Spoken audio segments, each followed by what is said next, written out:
Alléluia, alléluia, alléluia. Bandeko shalom, shalom, shalom. Merci beaucoup ndenge outie émission Second Souffle. Pe Olanda Wabino, l'évangéliste Josué Lokamba Kunz. Ya solo na pesi bandeko nyoso bozola nangai. Mbote biska bozali na banda kuna bino. Papa mama olelo eza dimanche. Ndenge ozolanda. Ufungoli TV na yo. Nasengi Olanda kozapete. Et na peu de temps Nzambe akoyeba kosala quelque chose de bon. Otuti libaku malam. Ndenge otie émission Second Souffle pe Olanda nini l'évangéliste Josué Lokamba Kunz tope frère nabino tope mwana nabino tope kulut nabino alingi koloba. Et sujet otozo loba siko ezali likambo ya prière. Prière est nécessaire. Yango na mokanda ya Luc chapitre 18 verset 1 à 8 et lobini natanga muke bongo to continue. Luc chapitre 18 verset 1 à 8 notanga nyo sote yoka. Jésus leur adressa une parabole pour montrer qu'il faut toujours prier et ne point se relâcher. Loba amen. Et puis, na verset 7 à 8, car il y a même un chapitre, et lobi, et Dieu ne fera-t-il pas justice à ceux élus qui crient à lui jour et nuit? Tardera-t-il à les regards? Je vous l'ai dit, il leur fera promptement justice. Loba amen. Papa, maman, ozolu kanza maselo justice. Ozana problème, il y a lupango. Ozana problème, il y a kobota. Ozana problème, il y a libala nayo. Ozana problème, il y a voyage. Ozana problème, il y a sozanango. Il y a santé, il y a je dis, il y a quelqu'un qui peut te faire justice. Oluki solution na oziba mettre avocat. Balio yombongo. Otikal ko za récité. Mais tu as raison. Mais notre seul juge, notre seul avocat, avocat par excellence, nde Yesu Christ. Bande ko zolandanga. Santé na yo komi mikolo nyonso na batonga. Mikolo nyonso ifo melakisi. Ndenge na kutani na papa moko. Amelakisi tongo midi pokwa. 12 comprimés par jour. Asali nango 18 ans. Malade des oscillate. Aumeli a lembikis. Mais ce qui a mélité pour sa koufa. Il faut amela. C'est obligatoire. Pour vous dire qu'il y a des gens qui souffrent. Mais na lobindenge olandinga. Nzambe azali. Pe nzambe azo visiter. Papa maman ba iskoki on ba faux prophète. S'aimer. Pesa boye. S'aimer bijou yo. Oh bijou ezana nyoka. Oh bo nil tout. Oh yaka lobi ozomona. S'aimer jeep. S'aimer lupang. Sala boye. O jate ba iskoka yo. Ba prophétiser pour na yo. Ba prophétiser utile le ko kisamakate. Mais je vous dis, nzamba lobi, il faut toujours prier et ne pas se relâcher. Peut-être aux gens qui dégoûtent. Il y a prière. Suite il y a événement kutanango. Mais na zo ebisa lelo. Nzambe ako restaurer yo pe ako se manifester katina yo. Yango na zotanga verset mususu pour na to avancer et puis nini on a lingi ko loba na yo. Yoka na Luc chapitre 13. Lelo pena mokanda Luc nde zubiso ebele. Luc chapitre 13 verset 10 à 17. Bible Jésus enseignait dans une des synagogues les jours de sabbat. Et voici il y avait là une femme possédée d'un esprit qui la rendait infirme depuis 18 ans. Elle était courbée et ne pouvait aucunement se redresser. Lorsqu'il la vit, Jésus lui adressa la parole et lui dit, femme, tu es délivrée de ton infirmité. Et il lui imposa les mains. À l'instant, elle se redressa et glorifia Dieu. Loba, amen. Yoka, nini le kaki. Maman Oyo a souffert pendant 18 ans. A l'ouka délivrance à Zoate. A kende prière plusieurs fois. Koutana ba médecin. Et loko mokote changea. Pendant 18 ans, Azala qui toujours courbé. A ouka ko se redressé. Donc, situation les Azala qui est très difficile. Naba pharisien, naba scribe lembaye. Mais une chose, tant que y a une église, l'anda bien. A y a une église. Tant que y a les sous kaka jour en église, li baku malamu atuti, yangona lobi otuti li baku malamu, ndengo tie ertak. Chaîne ozo zong sabato na parole. Pe ezope sa image à Christ. Na lobi otuti li baku malamu, ndenge otie émission oyo pe otie ertak. Yo kamama oyo 18 ans ya souffrance, mais aye ko solution na église. Parce que aya ki na église. Na yiki olandinga siko. Soki aya ka te alinga pas solution te. Donc a tuti li baku malamu ndenga ye, pe li baku malamu akutali na Yesu. Tango akutali na Yesu. Yesu nde abikisi ye. Yango ozomona papa mama. Mama moko to yambiye. Mbana ne basana poto. Mama na zena kunki tala ya munene kafumba ebima ya kobima. Abota mbongote. Mais ezoko fait souffrir mingi. Bon, tout ça la nini maman zo souffrir. To sali nyos. Et simbite ba mekano coopérer. Ba kepa médecin ti ba consulter makamu surtout bon tomeka bah pesi $2000. $2000 et ça pour na ba me coopération. Maman yé pour na to bondela parce que moi na poto atindi abi kende na église boy. Maman yé pour na to sambela parce que l'opération elle est kamalam. Mais tant wa yé na église, alléluia. To bondeli, to simbi. Yoka makambo yesu asalaka, to simbi. Nzambe nangu yo se manifester kati maman oy. Ya yé pour l'opération passé malam. Mais yo za médecin par excellence. Lokola yé à une église. Quelque chose s'est passé na comme amen amen. Sur place maman bikité. Abimi na bana na ba kotika ye ba zimu tuka na hôpital wo tango ba komi na hôpital yoka histoire mama koti na kati ya salle d'op anesthésiste ceux qui anesthésiste azala qui déjà prêt na ba médecin tout allez longola bilamba mama longoli bilamba allez baluka mama baluka po batu betonga ba baluka we konki elimo na miso ba médecin yoka bikami sa Yesu donc yo Yesu sala ngana mikumisite nazolo ba Yesu bikami nani ya Yesu parce que moi je suis qu'un simple homme ndengo moninga boy na chemise na ngali puta na ndengo moninga boy nazali simple mutu na mikumisite naza bishop te archibishop te archipape te naza évêque te nazali nani archive évangéliste te nazali frère Josué pe nazali évangéliste Josué simple les moindres. Parce qu'il y a des évêques, il y a des bishops, il y a des archibishops, gloire à Dieu. Il y a des prophètes, il y a des apôtres. Moi, je suis un simple frère. Je glorifie Dieu. Et je sers Jésus. Yangonde Yesu a sali miracle. Maman kunki elimouye. Ba médecin batikali ba kamwe. Oh. Elimouye na misu na ba médecin. Ah non, c'est pas possible. Ça, c'est un miracle. Maman, yo zandengini. Ah non, ba benga banana. Ba bengi bana. Bokota. Tala maman azongi normal et le ko ezate. Mais bah noir sur blanc bah comme tout ça là qui examen yango si koy bo ndengini yoka milaka Yesu bah moi peut-être ça autrement zate mbongo na bino yango bazong si mbongo et maman aye ko témoigner na bana na église pour vous dire que ceux qui ba kana maman na église te si maman il ngaza pota opération tamsa ngabika takufa parce que ezalaki très dangereux yango sikondeko les lots eza dimanche ndengo zola nanga et indi déjà l'église même et zwami na avenue Kipata numéro 24 na commune ya Ngaba église même les lots ndenge na zolo basikoyo kuna ezoyinda donc pereta na zo kita déjà kuna parce que kilte zo banda 9h juste kilte bandi ti 12h30 ndeko yakato kutana donc zobisa yaka na église même nzambe akokangola yo ndenga kangola ki mamoyo ndenga pa kangola ki mamoyo azalaki 18 ans ya souffrance ndenga kangoli papo yo bosomo na lingabina bomona plus de 20 ans hernie discale atamboli ba église yemoka pasteur mais ami bombaki atamboli ba église atamboli ba États-Unis atamboli bipai na bipai parce que aza mutu moka azana ba moyen na ye pe bandeko pe bazana poto na États-Unis atikala kobika te plus de 20 ans s'il vous plaît mendinge to solo ba papa biki donc atambola kan il faut pas tellement il faut sentir na lata pour vendre il faut lata sentir na sokite ako vanda te ako telema te il faut ya kolela ako ko m'appelle ko kiloté plus de 20 ans à souffrir qui mobali na ki konzo ya ki mobali na ye limwa et kende ba sentiment sila ye abonde la lemba atambola hôpital la lemba ba sala opération moko ya munene na mukon kafumba na opération et l'autre côté.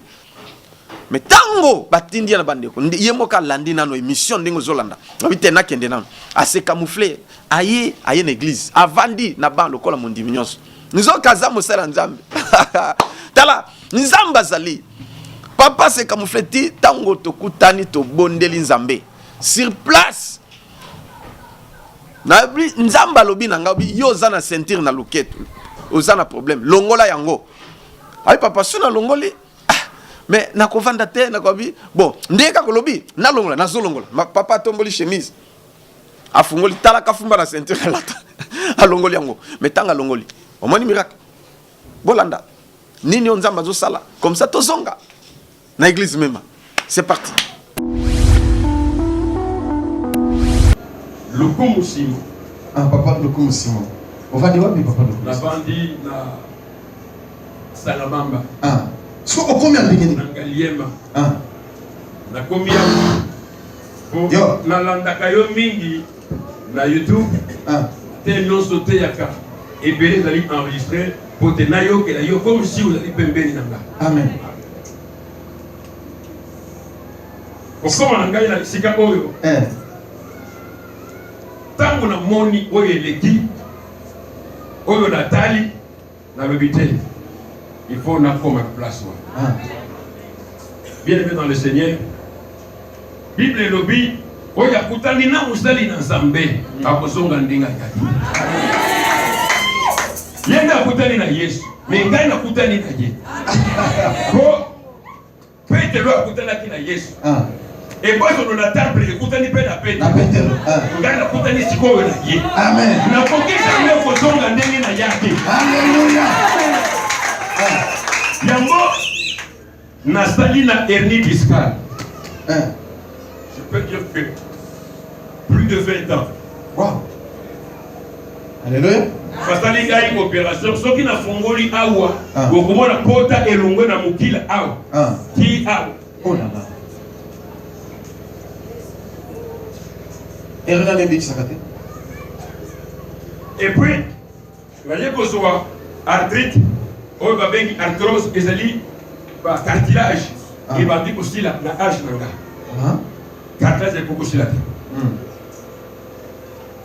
mais ntango nakomi awa premier jour papa yambinga papa sabola yambinga somi mafuta bondeli na bakoli na tina nda bandoto ebandi kolia na ye tokutani na papa Didier abondeli mpo na ngai yapesi ngai chaîne ya 3 jours yapesi ngai 4 jours ngai nalobi kaka na minute oyo ya 3 jours esili ya 4e jour ezoba na bandi nazali 3 jours 4 jours 7 jours bien aimé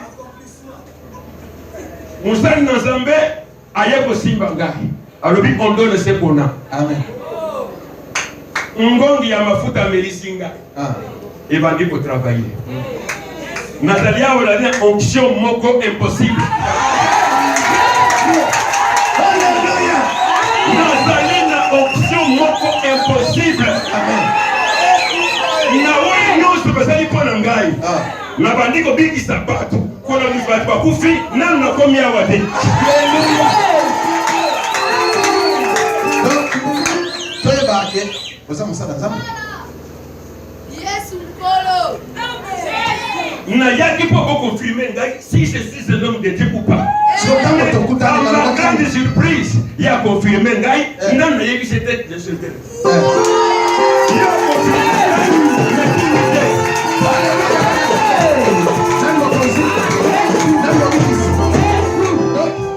ya confirmé petango ya ye tokutani ngai mpe nasali na confirmé est-ce que vous comprenez ntango tosali prière wana miracle esala ebandi sur place oui continue nabelaka na ngai te oyo ya pamba nalataka nzoka nakimaka nde Nzambe mpo nasalela ye so bayebisi ngai ke mpo yo mona malamu salela nde Nzambe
longola soki otiki yango ezali comme si maladi yango oliki yango ngai mpe nalobi oloba na yo ekokisa lokwa nakendeki etikali etikalaki awa bien aimé est-ce que okokumbama omoni ke abini na kobini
Azongi mobimba. Nana azongi siye.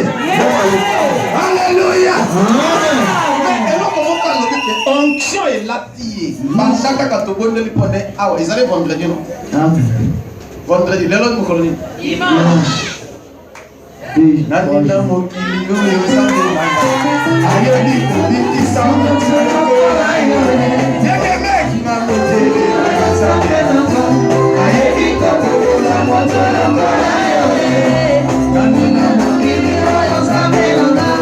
Ayeli ko la motele sambe.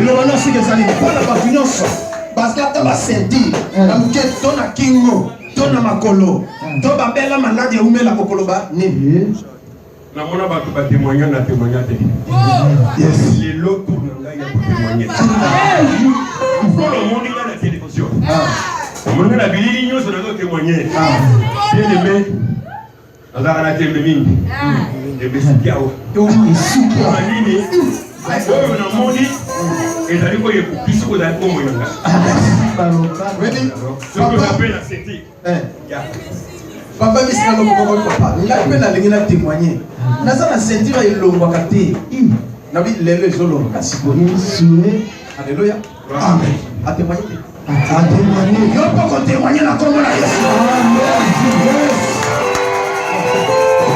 ça va ko bi parler de Pasalik Samba sakumuna ye samba fongo le susu ye samba wendre ye le susu a se manifester na Congo na Stokondeli Sambe yo tine kapamba te yala ndeko bikisi ye kono Yesu abiki pona libela mais une chose onction na yo et la même susu a faire la miracle la prodige la signe au nom de Jésus miracle susu landa vina yo on s'en avec expérience on a déclaré qu'on va changer à ça. Amen.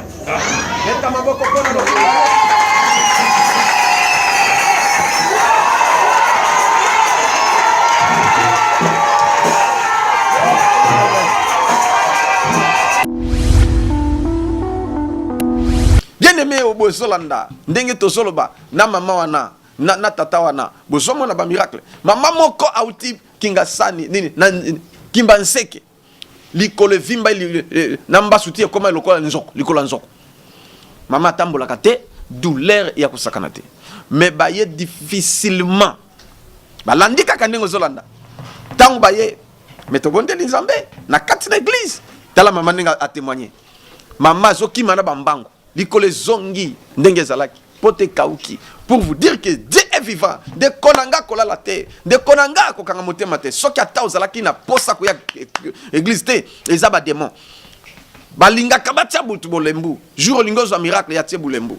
Pour qu'en église te. Jour li ozu décision te, il faut na kende aussi ozo adresse na biso. Oyaka te. Benga ou benga kate. Aussi pe benga. Oyaka te. Ozo mona siko, c'est le diable. Azo salo zo bolembu pour que yo obikate. Tala baninga basoya ndenge ni bazobika lelo ezoyinda ndenge na zokita awa na okita directement na église yaka tokutana tokoyamba yo toko prier nzamba kofungola makama minene okosepela ndeko yaka zwa ba numéro na biso yango na ezoleka wana ba numéro na biso ndenge ezoleka ozolanda et nzamba se manifester na zoleko ebisa pe na zo rassurer yo que Dieu est vivant, il est capable de tout faire, il est capable d'ouvrir des portes. Donc, personne ne peut fermer. Et Azana capacité, ya ko fungola, ya ko sepele so, ya ko salama kamyo surtout pour na yo ozala malam. Ndenge na zoloba awa, ozolanda. Kuna e indi, kita zwabis ozana pen, ozana mbinza pigeon, ozana n'importe où bisko ozali, lelo na zwebisa yo pe na zo rassurer que nzamba za vivant, azo fungola pa sa fungoli ba porte. Ozolanda, yaka never qu'il te bandi.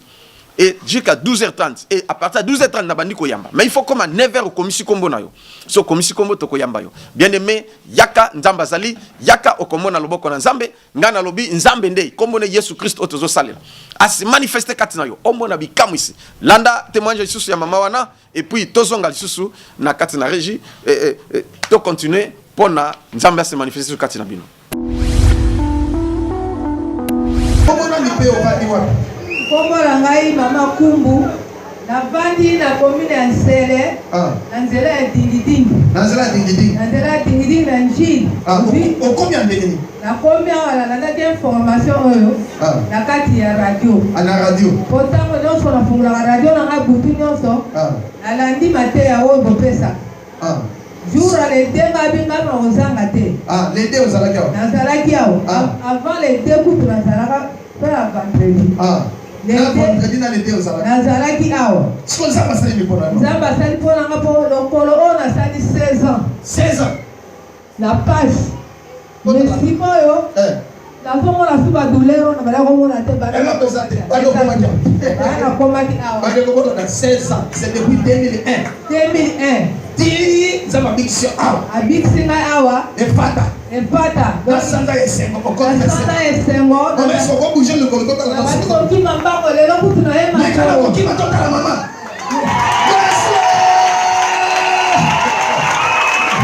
Amen amen amen. 16 ans na bana nikolo. Pande ko. Dara makambo eso sawa. Mama, balinga nyoso bazobela makolo batambola kate. Makolo ndemba bango et consort pas mal de ouvrir. Okolo papa mo nini mama? La koyebisa bango baya awa lipata. Na kipata. Alléluia. Amen. Mama, on va te témoigner. Namoni. Makambo na nyonso si.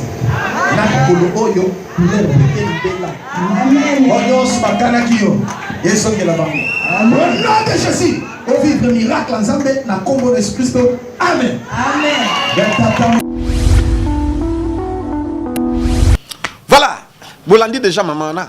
Ndengini pas habiki parce que ayaki une église. Maman mukolo. Au sommet. Donc Dieu est vivant, il est capable de tout faire. Ndeko yaka na église même. Na avenue Kipata numéro 24. Zo adresse avenue Kipata numéro 24 na commune ya Ngaba. Eza pembe na yolo eso. Bande konyonso ya maluko. Banto maluko bazoya. Bato kenge na bandundu bazoya. Osomon. Donc kenge ti aye amoni miracle pas uniti na kenge. Donc bato nyonso tu ya plateau de bateke. Bato nyonso tu ndako a pembe. Oh wana nzela bandundu bato nyonso tu ya dumi. Bato nyonso tu mbankana. Bozola na ngai. Bato nyonso tu ya kinkole. Bato nyonso tu ngamanzo. Na mambutuka. Ozola na ngai lelo ezoyinda. Zwa déjà bis. Zwa déjà biso komina Kingasana suka, ozibisi ya komini ya Ngaba. Donc oza rompo Ngaba te. Zobisi ya komini ya Ngaba. Donc ozana njili, ozana sekomaf, ozana njili brasserie, yaka. Ozikaka sobi mina quartier 1, ozibisi ya komini ya Ngaba. Ozana masina Petro Congo, ozana masina Bekatef. Ozikaka bisi ya komini ya Ngaba. Ozabisi kanso kuna na Kimaseke, zobisi ya komini ya Ngaba. So komini na komini ya Ngaba, ko zoisusu bisite. Okiti obeti ma colonnette ozo côté ya yolezo donc ozo comme na petit pont otuni avenue Kipata, donc avenue Kipata numéro 24 na commune ya Ngaba. Donc soko zui à partir de commune Ngaba kaka okiti beta ma colonnette ozo côté ya yolezo tuna avenue Kipata, mais Kipata eza na makala eza pe na Ngaba. Donc Kipata na Ngaba na makala te, mais tolobi Kipata na commune ya Ngaba numéro 24 yaka okokuta na wabino frère na bino topé évangéliste Josué Lokamba Kunz komisi kombo to sambeli na simana yambio na bondeli pona yo nzambe nanga aza miracle Yesu oyo kana sango azali na bomo yepe azosala nyoso yo na o esengela sala yango lelo ezali miracle, lelo ezali journée ya solution, lelo ezali journée ya prière. Tellement tous partager na sanza oyo ezali mois de la prière. Alors Dieu va se manifester. Yo ozali na Mongafula, ozali na Masangambila, yo ozali na Bel Air, ozali nini na Mitendi, ozali biskanyo so Kasangulu, bata Kasangulu bazoya, batukutu ya Zongo, bazoya papa Kadafi nzama pambola yo na mwesina kuna ba mona miracle bato na zoloba. Tala balandika kandingo zola nangai na Zongo bipai Zongo soki kura ya Zongo bipai zali na Bakongo. Balandi ndo kande kende pe musika na radio bango balanda na radio mais tant balandi et comme era second souffle bandeko papa Simbi Erni azalaki na Erni talamu lingundu fallait ba opérer mbongo ezate siko est compliqué siko moi ça azalaki na miom siko tango et comme era prière ba Simbi radio ba Simbi papa Simbi Libum mama papa Simbi Libum Erni ebeta kano nda azongin balmoko normal moi ça ka loko moko na brr na yena mobali bakekuya à 2 mètres nyome limwe ba uti ba Congo ti ba yene église ba ko témoigner ba elingana action de grâce na bango nzamba pambola bino bisika bozali bande kwa kasangulu bozolanda boya déjà le lot dimanche donc miracle nzamba ko pesa yo et une chose nzamba sala pambate c'est pour ton bien et c'est pour ton salut pona ozwa lobiko ya molimo na yo pe ozwa lobiko ya nzoto na yo bien aimé yaka sikoyo ezoyinda na église mema terrible 9h à 12h30 yaka 9h au combat batum suba koma déjà aye alali wana déjà samedi à lali mais batum susupé aye kaka ndenge tozolo baboy asi akomi déjà 8h 6h so komi zo place na yo banda déjà ko intercéder et 9h prière bandi komisa kombo protocole azali banda wana nakaye akonregistré yo to sambeli et nzamba pamboli yo pe soy ko yamba na ko yamba yo et sans problème na pétenyonso yaka ndeko nazo expliquer ndenge ni kokozwa soy bandi ko samonga fula bandi ko soto masanga mbila Bel Air bandi ko surtout bozana mitendi ozawapi koma kaka na rond-point ngaba bandi ko campus livulu intendance utila luzizila kuna koteto kende zamba na ba prière na mission nini kimwenza ozana kimwenza mission ozana kimwenza ga zwaka kabisi okomi na rond-point ngaba Josué bisia yolo ezo kapela donc so komi na rond-point ngaba zwabisia yolo ezo kapela ozana rigini zwaka kabisi yolo ezo kapela oye soko leki commune ngaba oleki petit pont qui pata arrêt qui pata avenue qui pata bako télémission kakawana au kotimbala moko numéro 24 église mema liboso église okomona moi panneau ezali wana na elongia mosala nzambe ezali wana yango na sengi na yo et oya sikoyo ndenge na zoloba tokutana to prier aux solutions likamona yo batunya surtout ya bandalungwa batunya surtout ya kitambo magasin kitambo hôpital batunya surtout bozakuna mbinza ainsi de suite joie victoire à partir de Victoire, j'habite commune Ngaba. Même aux rond-point Ngaba, c'est pas un problème. Même aux commune Ngaba, pas de quoi. Mais ce commune rond-point Ezo, 5e avenue, après rond-point Ezo, c'est l'avenue qui pata, numéro 24. De ce commune rond-point Ezo, 5e avenue, Eza avenue qui pata. Eza pe arrêt. Oui, parce que nini receveur qui tsanga na avenue qui pata. Au qui s'appelle na qui pata, au kati fasia Ngaba.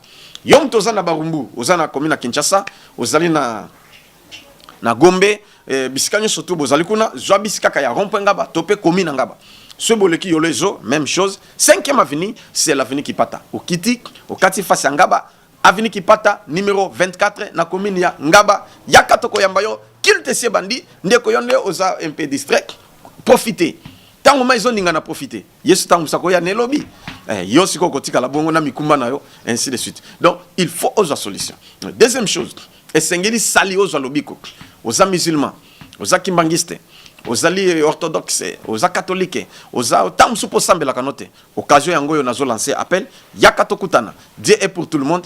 Ako peso solution pe oko yamba yesu soki o lingi parce que ba force kate mais dis-moi bato wazo kwa na yesu bazo zo baptême hein osomon chaque dimanche tozo pesa baptême to pesa ki baptême na ituluku ya bato dimanche écoulé et dimanche passé to pesa ki te mais dimanche oyo bato wazo yesu baptême pona bazo sali ya ba amena bango yango na sengi boya ebele nzamba za ko se manifester nzamba zo sala na église même ndeko ozana papa na bino azana paralysie akotandako azobika te yakana yeto sambela nzamba ko bikisa ebele ba ina ba paralysie ba biki na bango ozana ndeko na bina zana sida azana cancer botala ba témoignage ya ebele mwena loba ezate eza bande ko na poto eza bande ko na États-Unis eza bande ko na Australie bande ko na Asie bande ko na quelques pays africains bazobenga bazoya bazomona loboko na nzamba. Voilà, c'est parti avec Jos Kingono, les réalisateurs. Kombo langa mama Solange na vandi na binduki 49 bis. OK. Siko maman yo témoigner za basali de pona. Vraiment bande ko nazo ebisa bino awa tozana nzambe. Amen. Asambela ka wateme na kangami kaka wana za mwasi ya mosali na nzambe akote mususu mena boyi. Akokende su esika musute kwa nzamba sala ninga makambo. Oh Yesu. Yesu azali nzambe. Bagate. Oui maman. Merci beaucoup. Vraiment, bana nzambe lundi passé au eleki to bandela ki kilta tongo. Na yaki na kutana na zaki obela. nake échographie nga kanisa ki naza na zemi nake échographie bayebisi nga ke myome na destination se dérange ki makasi na bengi leki na nga docteur po baya na nga bango nyonso baza baminganga na bengi bango ba se décidaki na kitaka ki kwit bakende batala basasa nga examen basala nga opération mobile na nga boya ke lobite tokende na toke consulter nzambe ya évangéliste Josué tokoma nanu kuna nzambe wana sala nini asala yango vraiment nalobaki na bite na docteur pe na kokende te na kokende na consulter nzambe wana totala vraiment nzambe nini aosalela nga na yaki na bandaki kosenye beneme na senaki pendant soki 2 mois na senaka kande bomoninga awa santé on azala ngo eza santé na ngate alléluia bana nzambe deba moi ça doit saigner 2 mois donc 60 jours exagéré alléluia oui maman loba na bandaki ko senye na komi awa na kutani pe na papa Josué to sololi chose grave lego lekela hinga nazali ko yima na motambi na komi pa pasteur asambeli pona ngate ndeni ayebisinga bizonga mama somba huile d'olive hôpital to boite mais kende somba huile d'olive yaka nango na kobondela yango na mercredi eza pe jour ya délivrance na ke na poko nango na zongi na prière délivrance na memi mai nanga na meli pe na zongi na yone eloko te koke na kena ina ndako mercredi pe koki na asambela bim butu tongo etala noki nani pona koma epa pasteur na pese huile d'olive abondela pona ngana bik na ke pe na sombi huile d'olive to ye nango na ye na pesi pasteur abondeli pona ngo abondeli ayebisi nga kende omela bouchon moko na tongo bouchon moko na pokwa na kepe na sambeli na meli bouchon moko na butu nango na yoka na butu ba yebisa nga na ndoto na moni batu mibale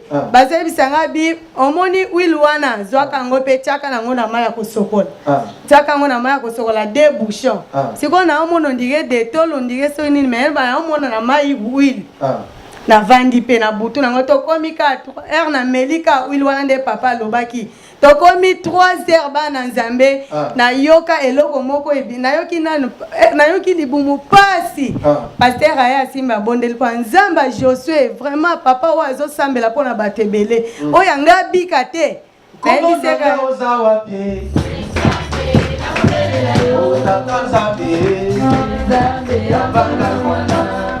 oui vraiment na yoka ki posa na kende toilette na se soulager na bimi pe na zongi na ndako na yoki libumu ebandi su pasi na komolela nzambe azoswe azosalela bato ebele vraiment nga penza nzambe epesinga mukongo bo na yoka ka libumu ti na yoki ka eloko ndike posa na bota en tout cas eloko ebimaki nga bien aimé na omoni foko nde ezalaka soki ezalaki baeglise oyo mosusu omoni yango na télévision bafilme yango omoni yango na télévision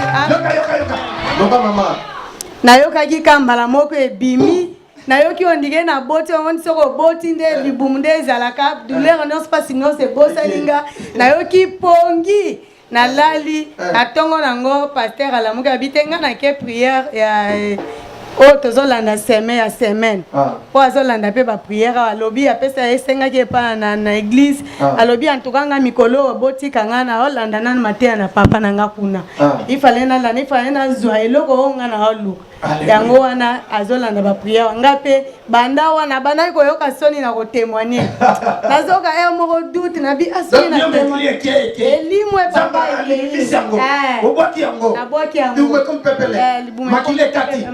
makile kata 60 jours à Seigneur. Mais et ça nini? Bien mais ça nini? Zamba ça l'opération ça ka cicatrice. Amen. Le personne dans un akawana. Attention na biso na TV. Zamba visiter au nom de Jésus. Amen. Bato basana ko. Comment dire ça vous? Mère doublée. Non pas mon passe à. Alléluia. Amen. Bato basana complication.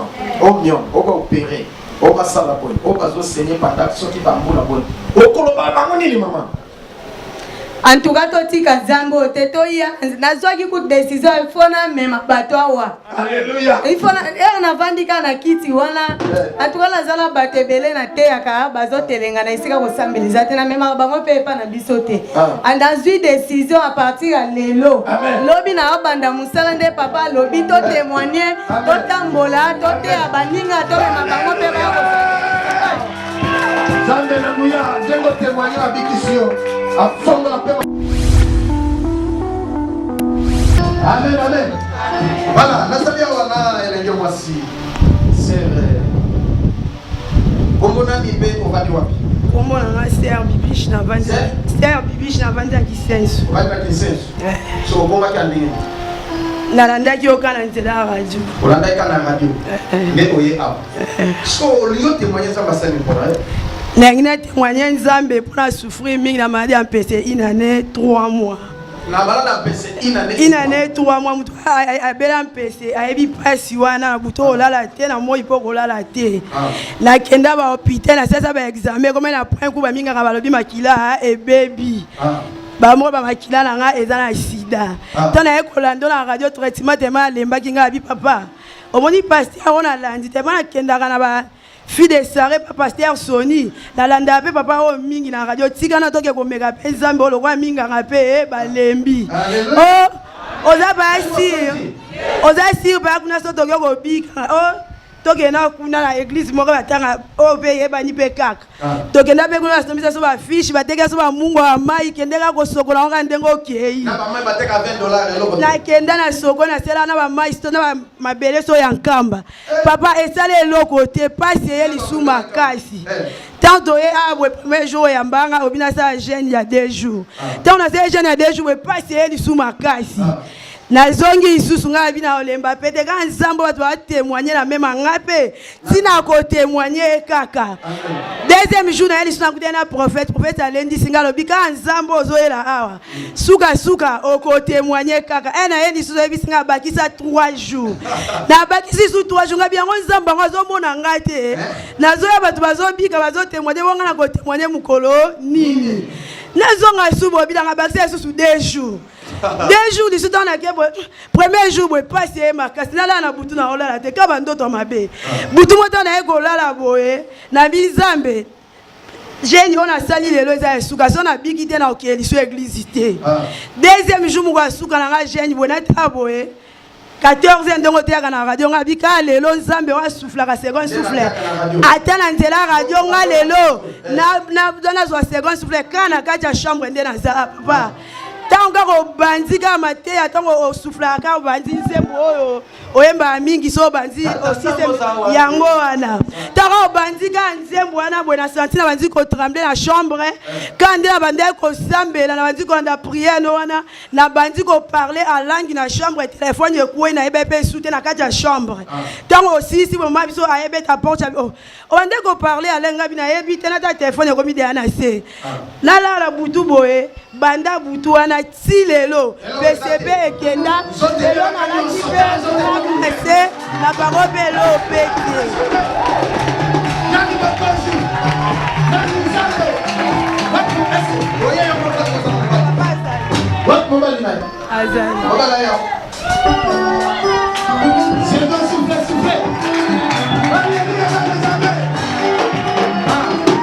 papa mata ouais comment nani papa na papa Ogiweta. Papa Ogiweta. Oh papa Ogiweta. Siko makambo mama lobi yozo bien. Ah, mama lobi ne bien po na nyokwa makasi.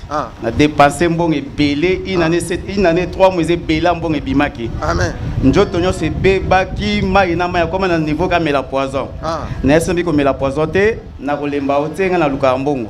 Mais tout le kaka Nzambe ndenge mabi ndenge ba komisa biso ti okoma bien. Amen. Na ndenge pe tozolandela tokei na po matete pa mugisha asembi $20 affiche asombi atekeli mai asombi atekeli ezelo asombi na 18 ans ngamo na komi alobi mutu nyonso en église mbongo nyonso bwena na kati église mutabima nango tatika nango ngape kozanga koyeba na tuni mama te nyonso nazali na poche na tiki zelo wana kutu ekende ko bakisa lisusu tangu tozolanda esko ngalanga na benge na telefone boye na bengi ye na esi mama ko sola na ye tangu mama katika ngama ko sola na ye boye mbanje tobola ye grand pota 18 peigne mama oyo kaka et comme na niveau ngana longwa bon marché nazonga kisenso kwa comme na niveau ka mela poison akufa alors on a pamboli Nzamba même makasi na oya sali pona mwasi na ngai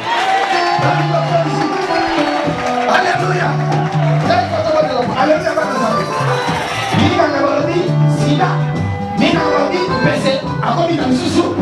Est-ce que Sineza? Exacté. Sineza? Exacté. Peseza? Exacté. Alléluia.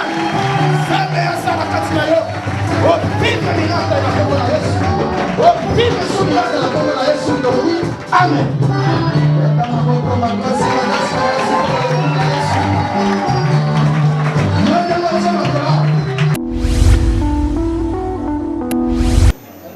témoigner nazalaki na malade ya miso na passer na opération nzambe asalaki kati na nga namoni mpe nakomomona bien apart kaka problème ya kotanga bible naye namoni vraiment bien nazala su na problème ya miso te apres nzambe asali su ya nini kati na nga nazalaki na malade bakangai nga na appendicite bandaka kokanga lokolo nzambe abikisi nga na appendicite na passer na opération sa cicatrice après nzambe abikisi nga lisusu na mbasu babokelaka nga mbasu nasali nango kaka 2 semaines kaka na etonga oyo ya mema nzambe asego sufe azosala mpe asali ya minene na bomoi na ngai sikoyo na bato nyonso bazolanda yo okoyebisa bango nini bato bazoyoka miso mpasi bato bato bango babasu bato baza na bakaya baopération okoyebisa bango nini bon nakoyebisa bango kaka baya na église mema na veni kipata numéro 24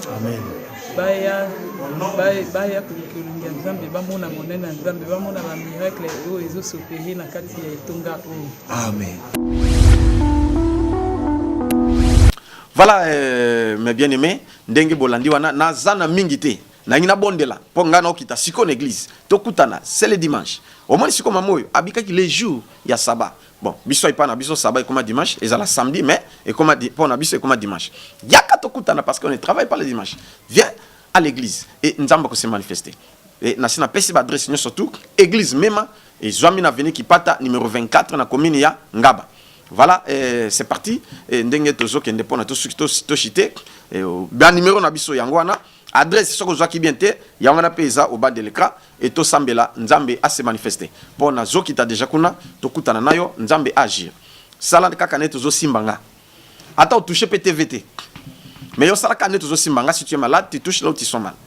Dieu va te visiter. Prions.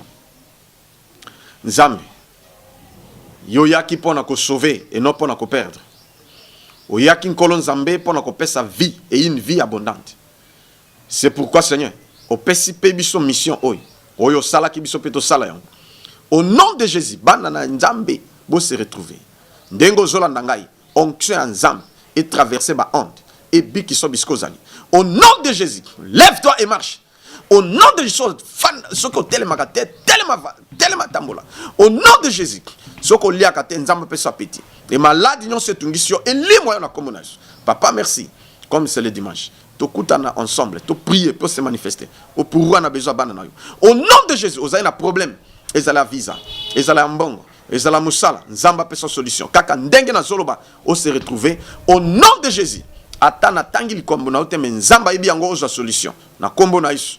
Personne ne peut changer ce qui vient de sortir de ma bouche. On a déclaré et là tayo na kombo na Yesu. Amen. Merci beaucoup. Et na bande konyo so balandi ya émission Second Soufflet na pesi binyo surtout mbote et tokutani kuna na église. Bye bye.